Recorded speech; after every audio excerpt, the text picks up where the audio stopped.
প্রিয় দর্শক বন্ধুরা, এই মুহূর্তের জন্য আপার প্রাইমারি থেকে অত্যন্ত গুরুত্বপূর্ণ কিছু খবর আপডেট।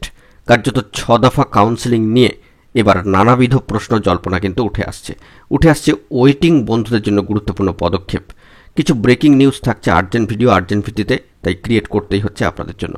ভিডিওটিকে অবশ্যই শেষ পর্যন্ত ওয়াচ করবেন, চ্যানেলটিকে অতি অবশ্যই সাবস্ক্রাইব করে নিয়ে সঙ্গে থাকবেন। চলুন কথাবার্তা না বাড়িয়ে মূল টপিকে ফোকাস করে আমরা সম্পূর্ণ বিষয়টিকে জেনে নেওয়ার চেষ্টা করি। কার্যত 6 দফা কাউন্সেলিং শিডিউল ইতিমধ্যেই নোটিফিকেশান আকারে কিন্তু চলে এসেছে এবং দেখা যাচ্ছে আগামী 3রা অক্টোবর থেকে শুরু হচ্ছে এই উচ্চ প্রাথমিক বা আপার প্রাইমারির কাউন্সেলিং প্রসিডিওর। কিন্তু স্কুল সার্ভিস কমিশন এই বিষয়ে নোটিফিকেশান করে জানিয়ে দেওয়ার পরেও ধন্দ সংশয় জল্পনা কিন্তু কাটছে না চাকরি প্রার্থীদের মন থেকে।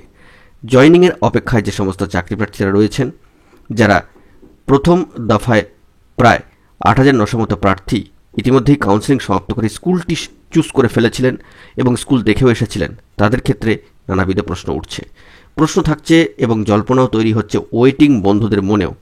তো সব মিলিয়ে বলতে গেলে নানাবিধ প্রশ্নের মাঝখানে আবারও প্রথম দফায় কাউন্সেলিং হচ্ছে 3, 4, 24, 25, 28 এবং 29 অক্টোবর। পুজোর আগে 2টি দফা কিন্তু পাচ্ছে।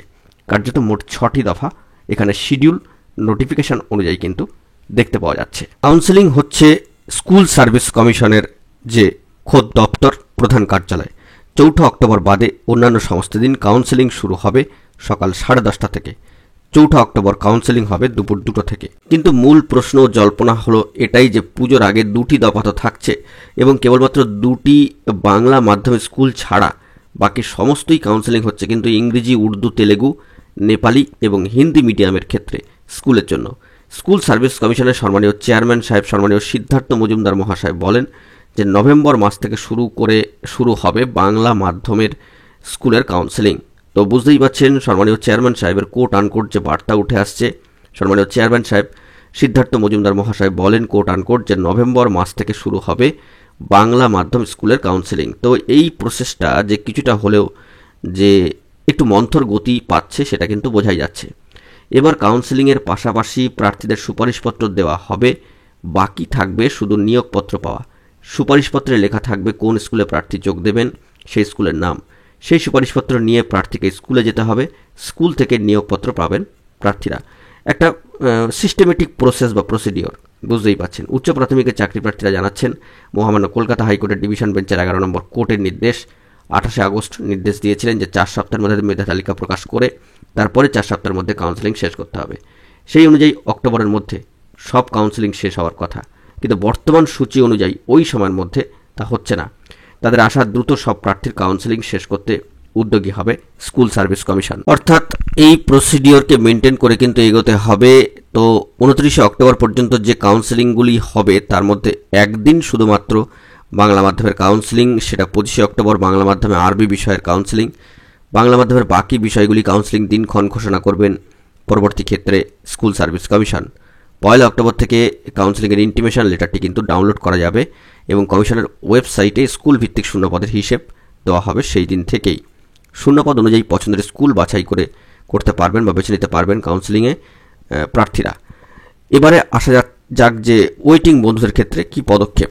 ওয়েটিং বন্ধুদের ক্ষেত্রেও তো যেটা আভাস ইঙ্গিতে বোঝা যাচ্ছে, সকলকে নিয়োগপত্র দেওয়ার একটা কথা তো উঠেছিল যে সকলের চাকরি যে 1452 জন 14052 সংখ্যাটা একটু হেরফের হয়েছে ঠিকই। তো যদি শিক্ষা দপ্তর এই বিষয়ে বৈঠক হয়ে থাকে, West Bengal central school service কমিশনের আধিকারিকরা এই বিষয়ে বৈঠক করে থাকেন, ল সেকশনে আলোচনা হয়ে থাকে, তবে সকলের ক্ষেত্রেই ভাগ্য খুলে যাবে। একটু হয়তো সময় লাগবে। তো সেই দিক থেকে সময়ের এখন যেহেতু বড় অভাব, কিন্তু সময়টাও কিন্তু দরকার এই প্রসিডিওরগুলোকে ঠিকঠাকভাবে সম্পন্ন করার জন্য। পশ্চিমবঙ্গ আপার প্রাইমারি চাকরি প্রার্থী মঞ্চ, আপার প্রাইমারির যে অন্যান্য সংগঠন রয়েছেন তারা কিন্তু চেয়েছেন শেষ ওয়েটিং পর্যন্ত স্কুলে পাঠাবার লক্ষ্যে তারা কিন্তু লড়বেন। ওয়েটিং বন্ধুদের ক্ষেত্রেও সুখবর আসার অপেক্ষা মাত্র। তো ওয়েটিং বন্ধুদের ক্ষেত্রে কিছু পদক্ষেপ কিন্তু নেওয়া হচ্ছে বা নেওয়া হতে পারে ওয়েটিং বন্ধুদের তরফ থেকে, সেটা কিন্তু এখানে একটু উল্লেখ করবার চেষ্টা করছি। বন্ধুরা, সকলের চাকরি সুনিশ্চিতকরণের ক্ষেত্রে ওয়েটিং বন্ধুরাও কিন্তু পিছিয়ে নেই, তারাও কিন্তু তাদের প্রচেষ্টা চালিয়ে যাচ্ছেন। তাদের ক্ষেত্রেও পরবর্তী ক্ষেত্রে হয়তো প্রচেষ্টা চালানো হবে। তো ওয়েটিং বন্ধুদের ক্ষেত্রে কিছু পদক্ষেপ কিন্তু নেওয়া হতে পারে যে ফার্স্ট কাউন্সেলিং এর শেষের দিকে যখন আসবে তখন কিন্তু কমিশনের ডেপুটেশন দেওয়া যেতে পারে বা যেতে হবে, সেরকমই একটা ভাবনা চিন্তা রয়েছে ওয়েটিং বন্ধুদের। এ বিষয়ে আনঅফিসিয়ালি বিশেষ খবর উঠে আসছে, পাশাপাশি তাদের যে ভেরিফাইড গ্রুপগুলি সেখান থেকেও খবর উঠে আসছে। তার সাথে সাথেই সম্মানীয় শিক্ষামন্ত্রীর সঙ্গে দেখা করে ডেপুটেশন দেওয়া যেতেই পারে সেরকমও কিন্তু, বা যেতে হবে সেরকম একটা বার্তা আসছে। পাশাপাশি তারা অন্যান্য পদক্ষেপ, ইতিবাচক পদক্ষেপও কিন্তু নিতে পারেন। তো সকলের চাকরির ক্ষেত্রে, সকলের নিয়োগপত্র পাওয়ার ক্ষেত্রে কিছু পদক্ষেপ ওয়েটিং বন্ধুরাও হয়তো নেবেন পরবর্তী ক্ষেত্রে। আভাস ইঙ্গিতে ভেরিফাইড গ্রুপগুলিতে তাদের এই খবরাখবর উঠে আসছে। আপাতত এই বার্তাগুলি কিন্তু উঠে আসছে। নানান জল্পনার মধ্যে, নানান প্রশ্নের মধ্যে 6 দফা কাউন্সেলিং প্রসিডিওর শুরু হবে 1 তারিখের দিকে। আমাদের সকলের কিন্তু লক্ষ্য থাকবে 1-10। বন্ধুরা এখন এটুকুই, সকলে ভালো থাকবেন। চ্যানেলটিকে অতি অবশ্যই সাবস্ক্রাইব করে সঙ্গে থাকবেন। ধন্যবাদ।